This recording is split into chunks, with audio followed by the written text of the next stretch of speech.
Hello, everybody out there. This is Victor. I'm talking to you today because I like to pose the question that I was going to do last week, but I didn't have the opportunity to do so. So today I would like to ask you the question, what are your fears and what are your passions? You know, these are questions that we always have to constantly answer in different aspects of our lives, whether it be work, school, or any other situation in our life that it calls for that. You know, one of the things I want to talk about is my passions.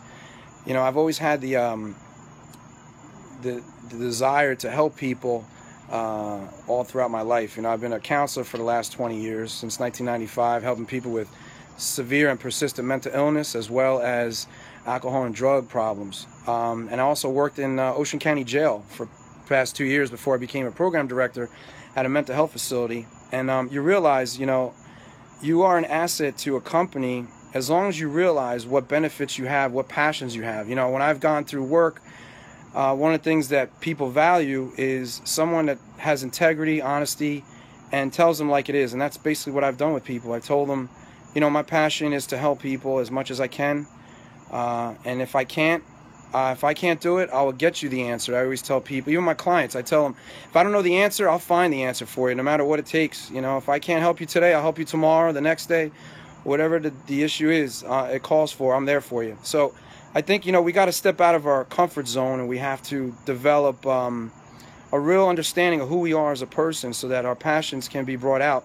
And I believe, you know, if we want a greater place to live, we got to bring it to the table.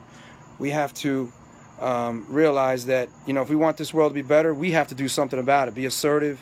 Don't let other people, you know, take it for granted. You know, you got to deal with all your difficulties, but yet, you know, you have to push forward, break through the problems. And let's talk about the fears. You know, fears can paralyze you. And I hope you out there that may have some fears right now realize that, you know, one of the things you got to do is you got to speak up and talk to people.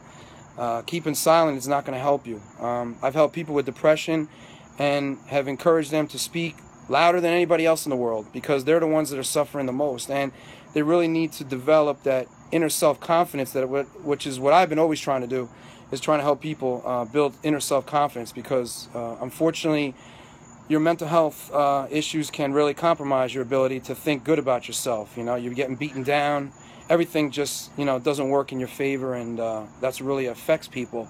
But if you have support from others and you seek support from others, sometimes you can get that benefit just as much as your medicine does. So, you know, taking your medicine, doing things like that really help you. You know, my fears have always been death, to be honest with you. I've had many times I've had issues where I almost died.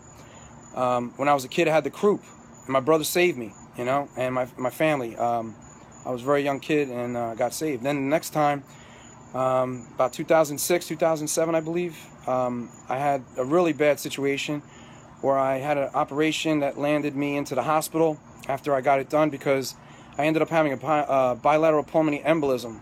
Those of you who don't know what that is, it's basically your two lungs are completely clotted and you're on the verge of death if they don't take you to the hospital. So that actually happened to me twice, which then put me into a situation at that time when I was in the hospital. I thought I was going to die. And then shortly thereafter, maybe a year or two later, I had the same problem happen to me.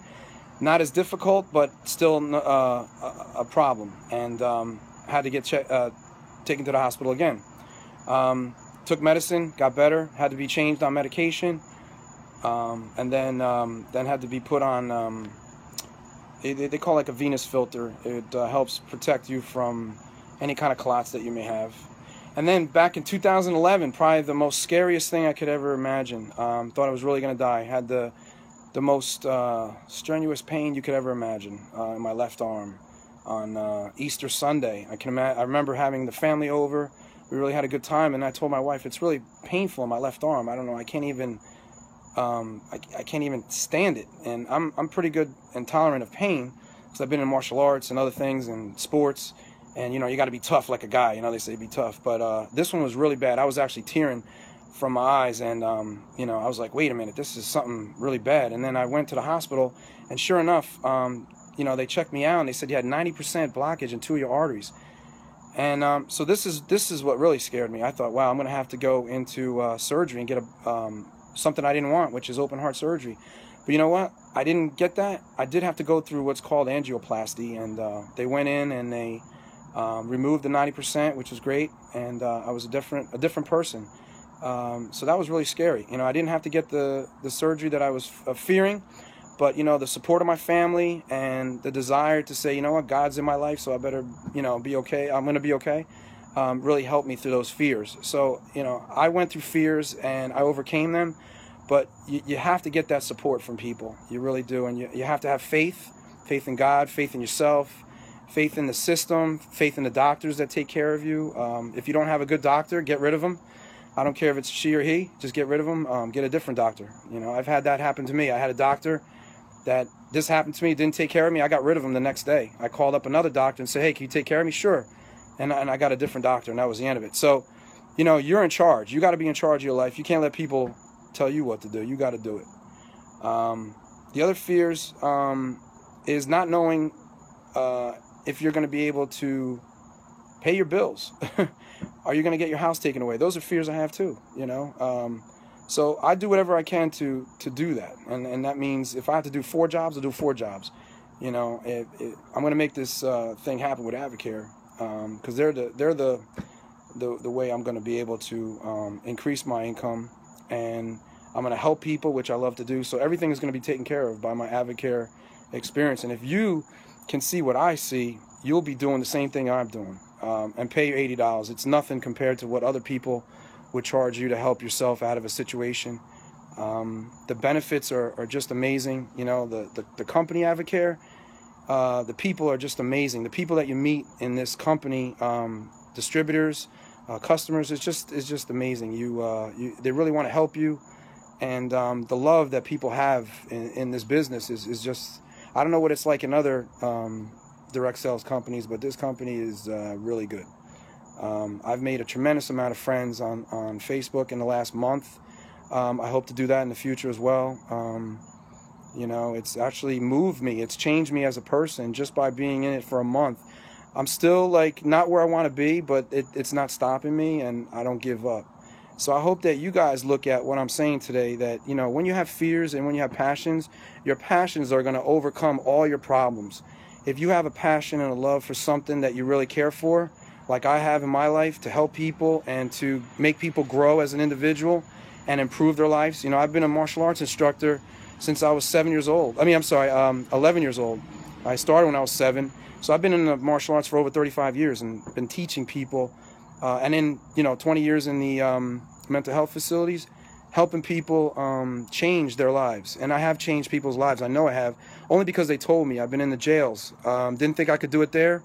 I had a fear that I wasn't going to do anything there. And here I am today telling you that I've helped a lot of people in the jails. I'm sure if you talk to them today, they would tell you that I had something to do with that in some way, shape, form, because I really tried to listen to their issues and give them a sense of dignity where no one else would give it to them. So I think when you give people an extra chance, that's what makes a difference. I guess I've talked enough today, but I hope to do more of these videos and kind of give you some more insight as to what kind of person I am, what kind of person you could be with if you join my team, Team Resilience. We're a no-quit type group. That's the kind of person I am. That's the kind of person that I want my team to be. Regardless of what the uphill battles are, we're going to overcome. As long as we're breathing, I tell people all the time, as long as you're breathing, you have a second chance. If you're not breathing, guess what? You can't do it anymore. You can't really, you can't be in it, you know? So it's really important that, you know, you realize you can do it. And, you know, I hope that you enjoyed this video. Feel free to give me questions if anything you would like to do that at the bottom of this video. And I'll be posting this on YouTube and Facebook. So check it out. All right. Thank you for your time, and have a nice day. Thanks.